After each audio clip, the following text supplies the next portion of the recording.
No one noticed at first. That was the point. Ivy Collins had perfected the art of moving through rooms without leaving an impression. She arrived early, spoke only when necessary, and never gave anyone a reason to look twice. For weeks, she'd done exactly what was expected of her. Working late, meeting deadlines, delivering results, while carrying pain she refused to name. She dressed carefully. Neutral colors. Long sleeves. Shoes chosen for stability, not style.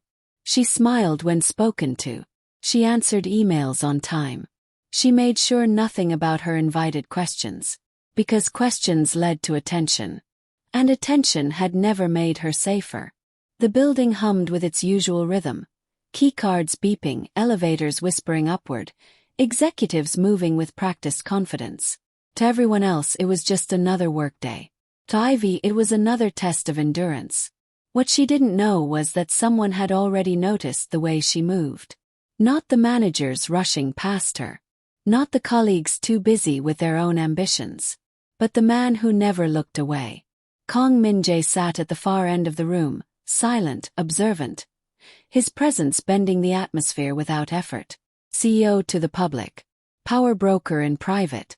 A man whose reputation was built on restraint, not noise. He watched people the way others studied numbers, patiently, precisely.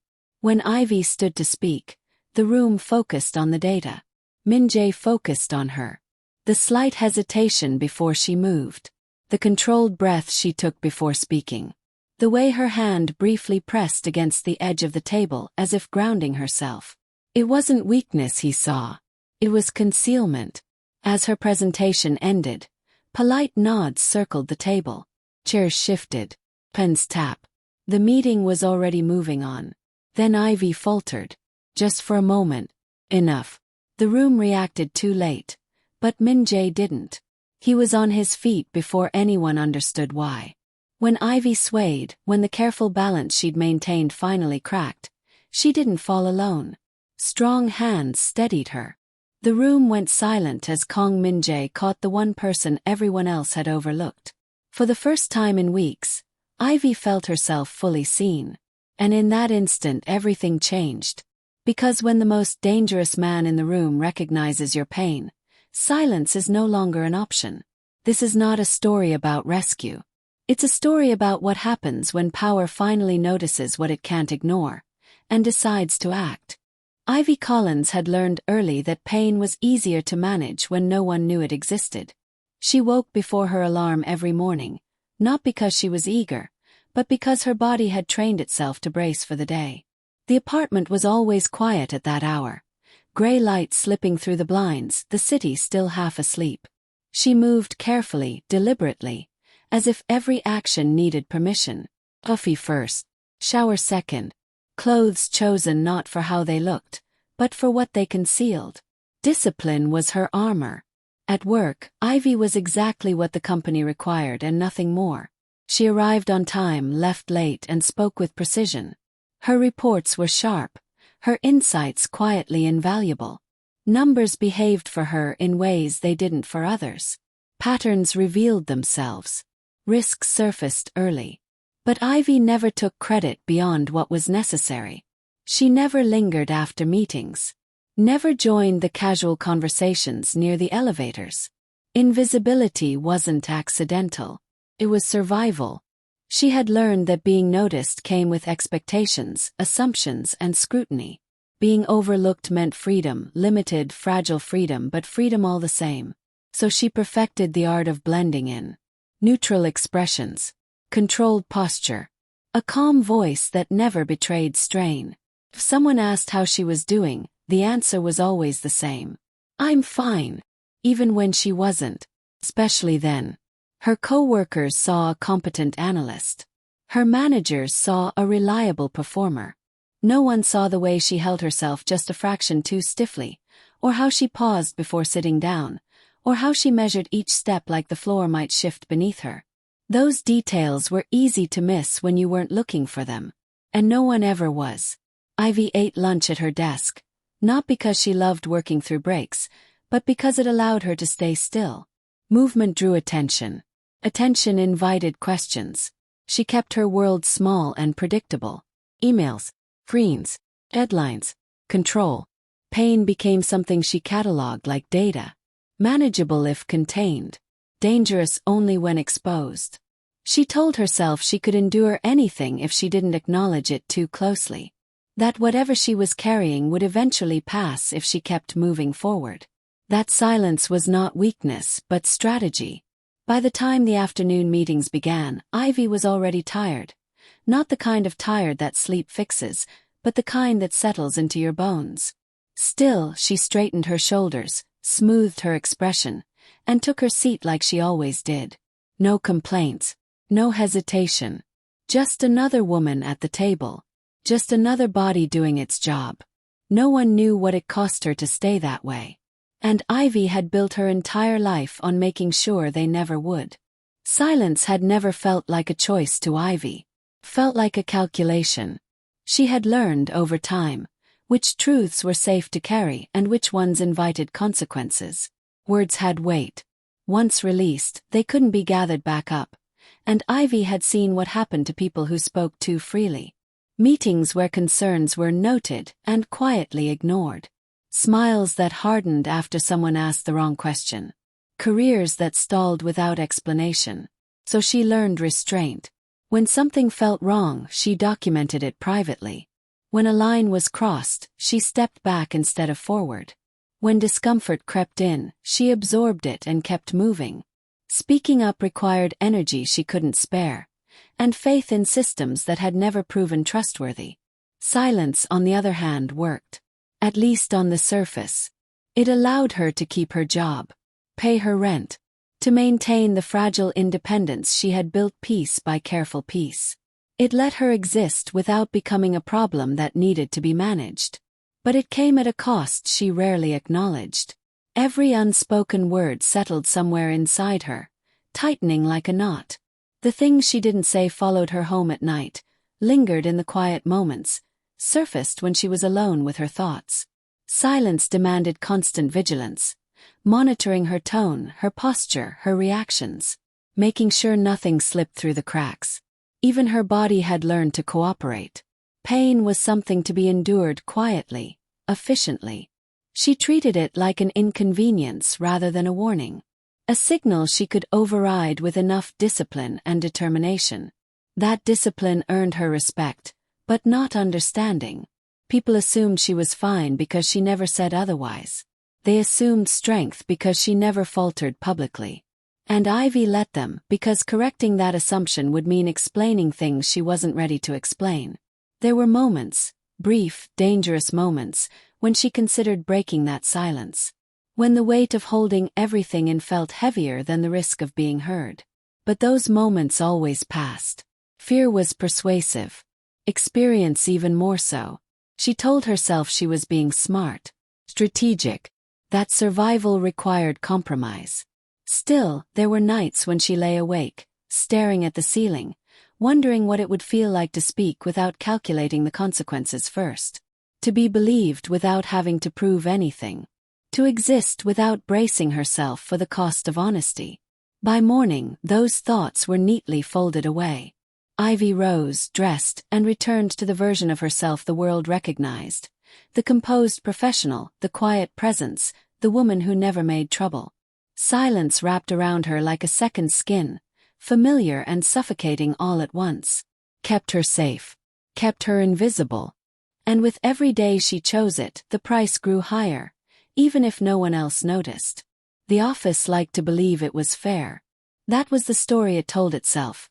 Through polished mission statements, diversity panels scheduled during lunch hours, emails about open-door policies that no one ever tested twice. On paper everything worked.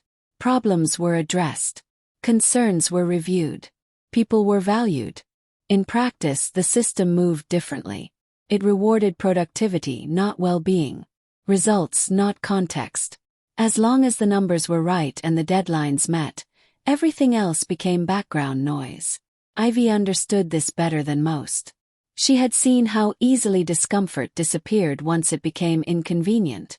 When colleagues joked too loudly, when comments lingered just long enough to feel wrong, When boundaries blurred under the guise of familiarity, none of it was dramatic enough to demand action. Not unless it disrupted the workflow.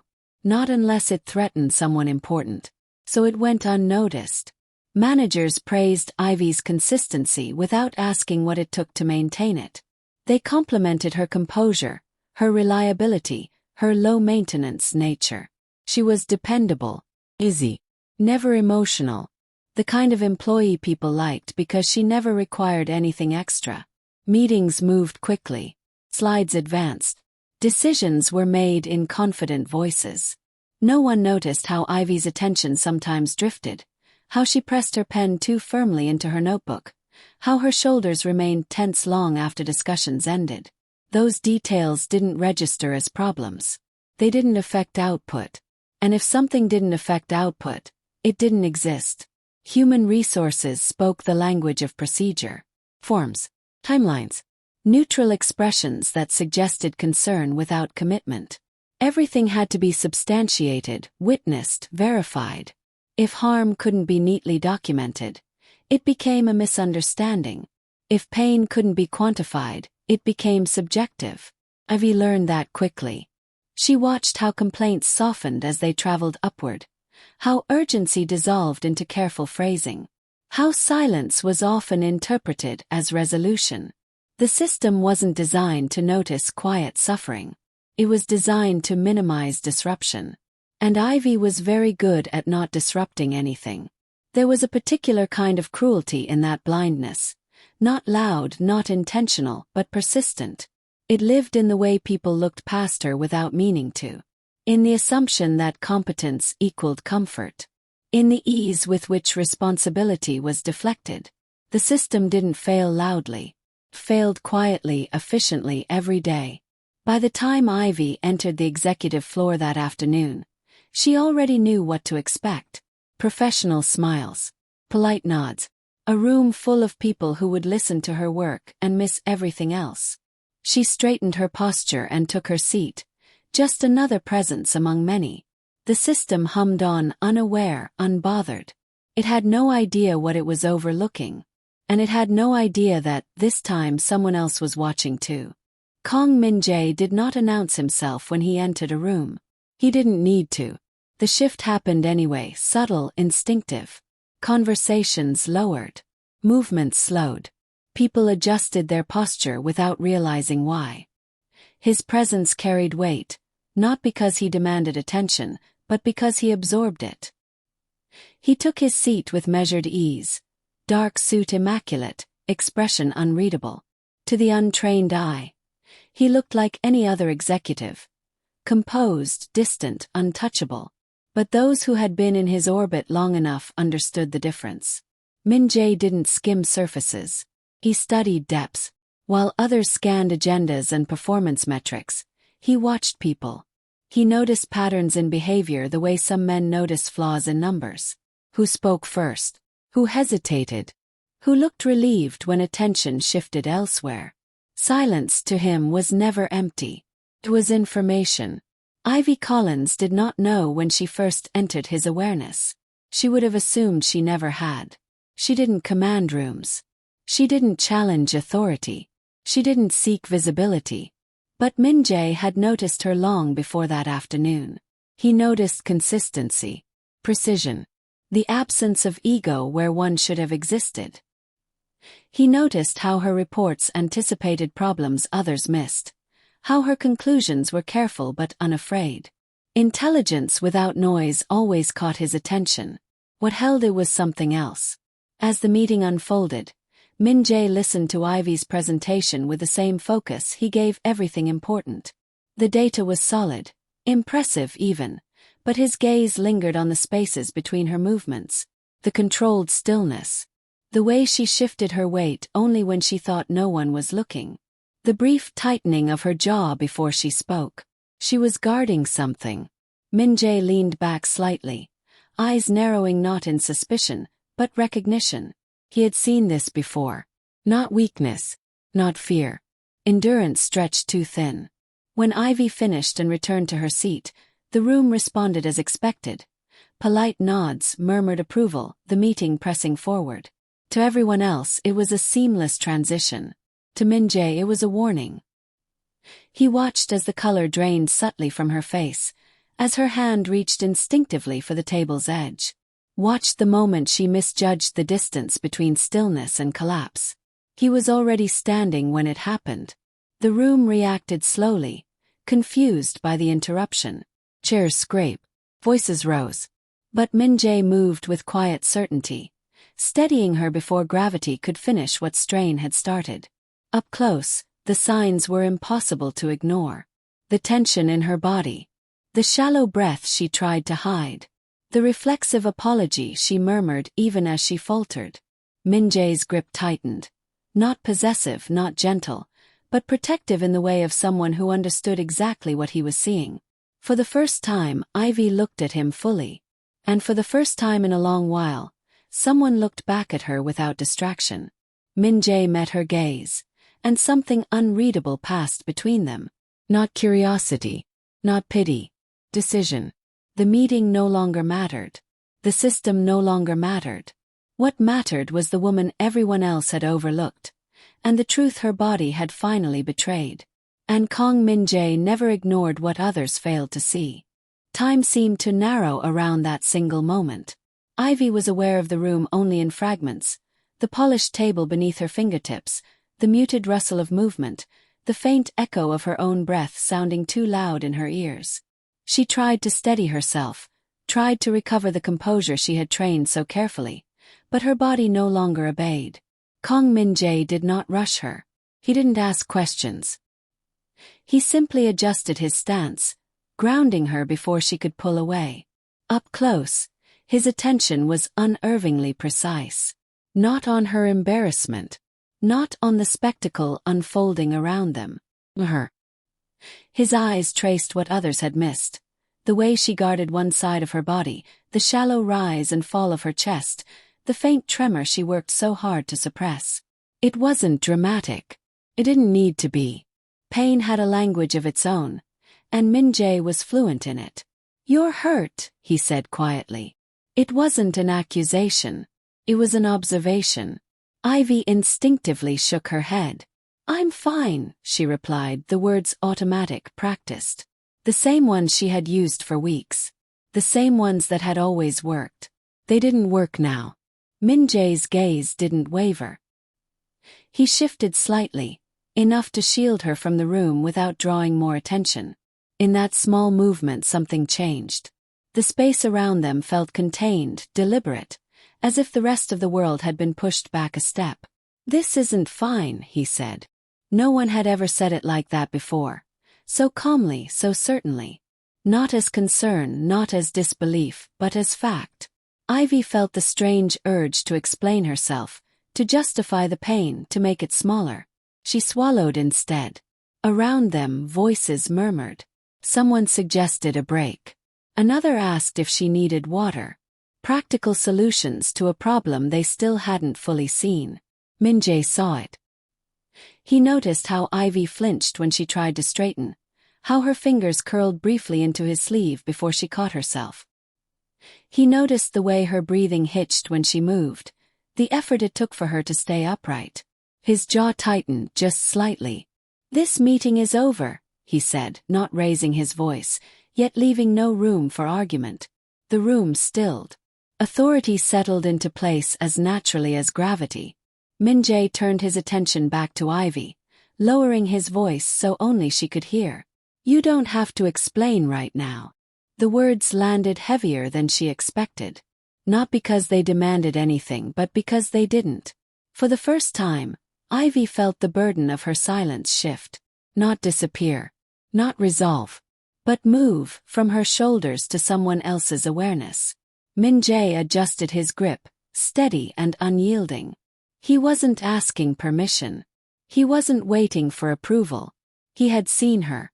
And once Kang Min-Jae saw something, he didn't look away. The shift had begun. The room blurred as Kang Min-Jae guided Ivy away from the table.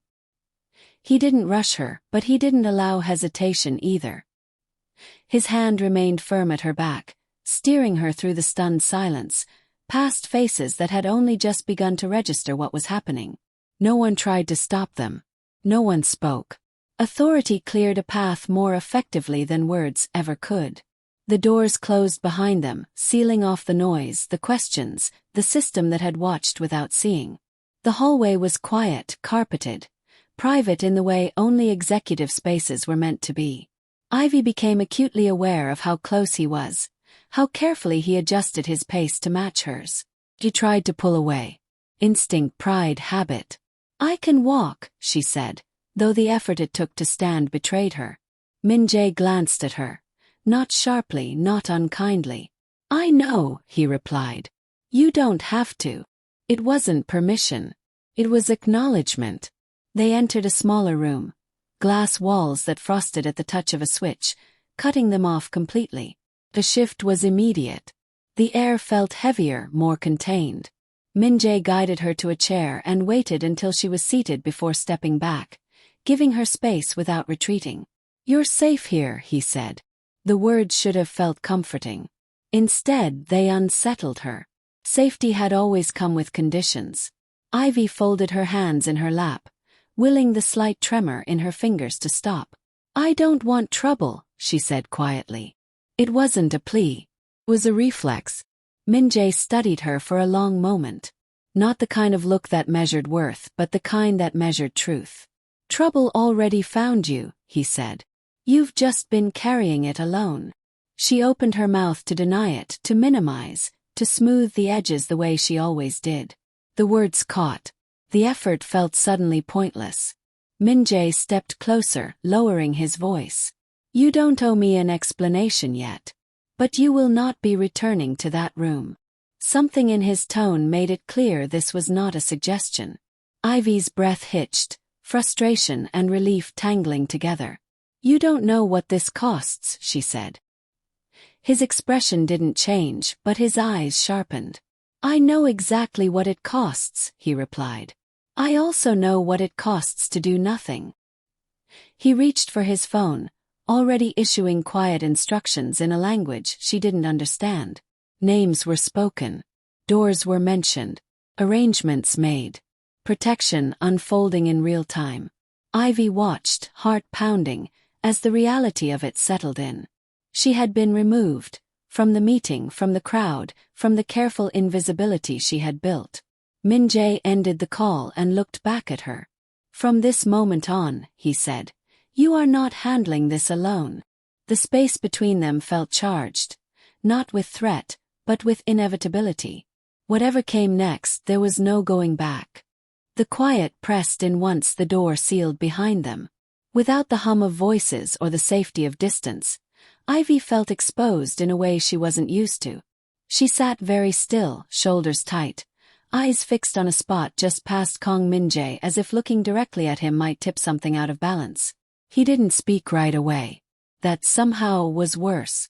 "I didn't fall," she said at last, the words escaping before she could stop them. Her voice was steady, but it cost her. "If that's what you're thinking."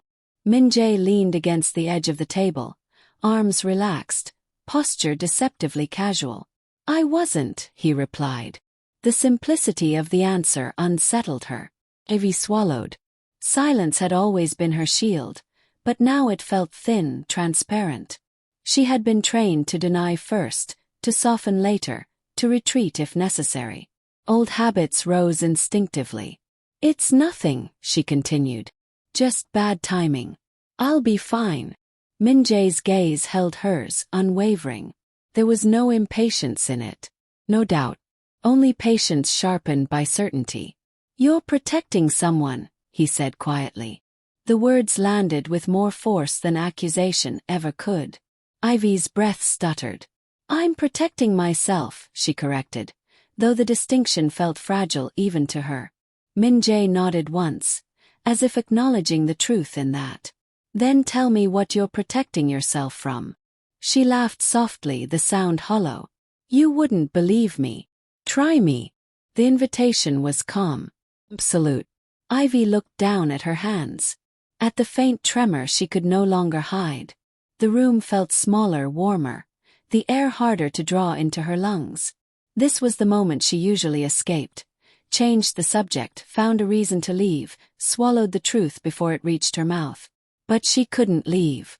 And for the first time, someone wasn't asking her to prove anything. So she spoke. Not all at once. Not cleanly. The story came out in fragments. Unwanted attention dismissed as misunderstanding, lines crossed quietly, warnings disguised as jokes. She spoke of documenting everything, of weighing every response, of learning exactly how much she could endure without disrupting her life. She spoke of the system that smiled and listened and did nothing. Her voice tightened when she reached the part she had never said out loud. The part where silence stopped being strategy and became necessity. Where fear slipped into routine. Where pain became something she managed instead of escaped. Min-Jae didn't interrupt. He didn't react the way she expected, with outrage or disbelief or pity. His stillness was heavier than any outburst. When she finally stopped, the room held the weight of everything she'd released. Min-Jae exhaled slowly. "You were never invisible," he said. "You were being ignored." The distinction made her eyes burn. "I didn't want this," Ivy said, meaning all of it. The attention, the intervention, the consequences she knew were coming. Min-Jae straightened. "I know." He met her gaze, and there was no ambiguity left in his expression now. Whatever she had carried alone was no longer hers to manage. Truth once spoken had momentum, and Kang Min-Jae did not waste it. Min-Jae did not explain what he was about to do. He rarely did. After Ivy finished speaking, he stepped away without another word, moving with the quiet certainty of someone whose decisions were already in motion. The door closed behind him, leaving her alone in the softened hush of the room. No raised voices. No slammed doors. Just absence. That was when she understood something important. The danger was no longer loud. Time passed strangely after that. Ivy wasn't sure how long she sat there, listening to the distant rhythm of the building, the faint hum of elevators, the muted echo of footsteps that never came close. A glass of water appeared at some point, placed carefully within reach. So did a folded blanket.